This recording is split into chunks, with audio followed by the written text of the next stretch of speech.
várias empresas para a construção de servidores, enfim, uma região em que você pode poupar muita energia em função das baixas temperaturas, né? Você consegue então condicionar as máquinas em condições muito mais favoráveis. O Google acaba de ser liberado para ser uma empresa de energia também, né? Ele acabou de ser concessionário de energia nos Estados Unidos e começa as pesquisas de ponta deles estão centradas em 3 dimensões. Uma é a aproximação dos servidores deles de hidrelétricas, então o Brasil é potencialmente um dos países com os quais ele vai negociar fortemente. A outra é a produção de energia a partir de ondas no fundo do oceano, né, utilizando onda. E a outra é, por incrível que pareça, a produção de energia no windsurf. O Windsurf está trabalhando nisso, que é no espaço. E isso está acontecendo agora, né? Quer dizer, isso do ponto de vista do que é a infraestrutura e as camadas de infraestrutura que estão sendo elaboradas para prover esse mundo que vem, para a gente entender também a dimensão que isso tem nas disputas que estão sendo travadas. Essa é a dimensão Zion, né? Zion do processo. Assim. Tem a dimensão que é toda a evidência dessa pluralidade toda que se cita, que passa a existir a partir de uma coisa que até vou lembrar também uma conversa um pouco antes com a Buse, que é a possibilidade de você direcionar o seu próprio discurso na rede, né? Então, ele estava comentando que uma das coisas que aconteceu foi que logo no começo da trajetória do Mangue, eles subiram um site, que deve ter sido um dos primeiros sites de conteúdo musical no Brasil. Eu lembro de acessar esse site em 96, logo quando eu comecei a acessar a internet, quando era um serviço comercial, encartado para você poder, quando começou mesmo a expandir o serviço comercial web, e você já tinha ali a versão da história do Mangue, do que tinha acontecido, e os manifestos todos, publicados pelos seus próprios autores. Né? Você não tinha que esperar que alguém viesse fazer a mediação que produziria as informações necessárias para você compreender um determinado fenômeno. Isso está acontecendo com todos os elementos, quer dizer, cada um que tem um discurso na sociedade, que sempre teve, mas que eles não acessavam, seja porque estava dentro de um determinado nicho de conhecimento, seja o heavy metal, seja a cientologia, esses passam a ter a possibilidade de fazer o seu próprio discurso e na rede você, a partir do momento que você tem 70% do tráfego dos usuários centrado em buscas, sejam em redes sociais, 80% hoje, na verdade, em buscas por meio de redes sociais ou por meio do Google, quer dizer, a potencialidade de acessar aquela determinada informação é a mesma, quer dizer, você equaliza nesse sentido porque a demanda vem do usuário.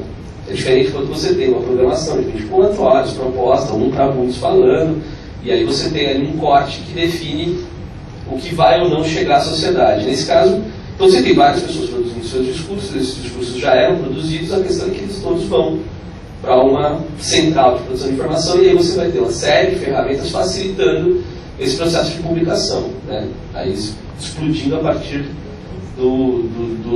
da virada do século. Então é fato que essa diversidade já existia, é fato que todos esses fenômenos culturais eles já existiam, eles continuam, na verdade, alguns deles submersos tanto quanto tiveram, mas quando você tem contato com alguma informação, quando o Fred foi fazer aquela pesquisa, por exemplo, sobre a etimologia da palavra, que provavelmente ele deve ter ido à biblioteca tentando procurar alguém que tinha uma enciclopédia ou algum tipo de publicação, hoje em 3 cliques ele teria aquela informação, como meu filho tem, como o filho, né, como todos nós temos. Então você facilitou procedimentos que, na verdade, eram realizados, foram sempre realizados, e não impediram que, por exemplo, várias descobertas humanas em várias áreas persistam por 400, 300 anos sem que nada novo tenha sido produzido no lugar dessas descobertas. Então, enfim, é fato que muito mais do que produzir a diversidade, o que foi feito foi evidenciar uma diversidade existente no planeta. O que eu acho que tem uma coisa só para completar o que o Fred falou também, e o Maurício falou, é que a gente está vivendo um pouco dentro daquela linha de não entrar nem num extremo nem no outro, que não é uma questão de não me posicionar, porque na verdade eu acho que fazendo isso eu estou me posicionando. Eu acho que a gente tem na verdade um ecossistema midiático muito mais complexo hoje, com o qual a gente ainda não sabe exatamente como lidar. Então vamos pegar, por exemplo, o fenômeno Malu Magalhães, né, que foi um fenômeno que todo mundo veio a dizer que era então um fenômeno de alguém que surgiu da internet. Né? Quer dizer, será que ela vendeu todos os discos que ela vendeu no final das contas, depois disso, pelo surgimento da comunidade ligada a ela na internet, ou porque ela foi motivo de matérias em todos os jornais regionais, na Rede Globo de televisão, por todos os lugares nos quais ela passou.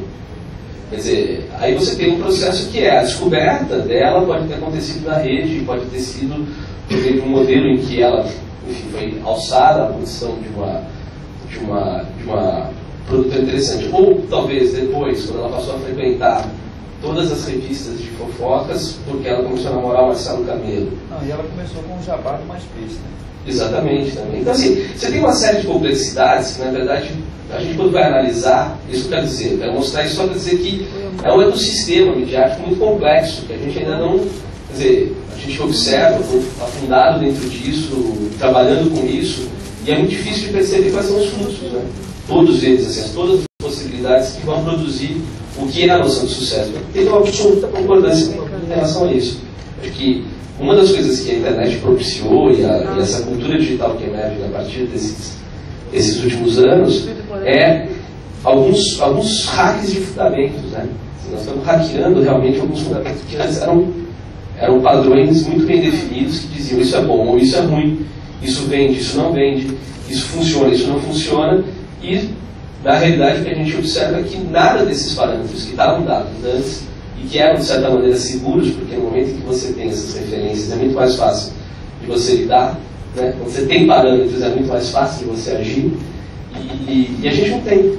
Então eu queria terminar dizendo que é uma conversa inconclusiva, acho que, né, nem se pretendia diferente, mas não existem panaceias, né? Não existe aquela coisa de, bom, agora é assim, a gente resolve, essa ideia vale 1 milhão, essa não vale nada. O que está acontecendo é uma mudança muito acelerada e a gente está exatamente dentro do olho do furacão. Quer dizer, a dificuldade também é conseguir observar o que está acontecendo ao nosso redor. E aí a gente vai tentando, vai tateando, e algumas coisas a gente já percebeu, outras a gente vai demorar um bom tempo para perceber. Obrigado pelo convite mais uma vez, obrigado a todos por ter. Nós vamos encerrar. Eu só queria dizer que em outros momentos, eu participo de debates há muito tempo, né? Certamente a gente não teria essa inteligência tão horizontal e tão coletiva, teria pelo menos 1 ou 2 perguntas muito estúpidas que quebrariam a conversa no meio, e teria pelo menos 1 ou 2 pessoas muito deslumbradas com a presença do artista, né? Então, por um lado, a gente não sabe do que o artista vai viver, por outro, eu acho que a gente já vive essa inteligência coletiva horizontal e esse diálogo, né, do qual essa conversa foi uma demonstração bastante eloquente, né?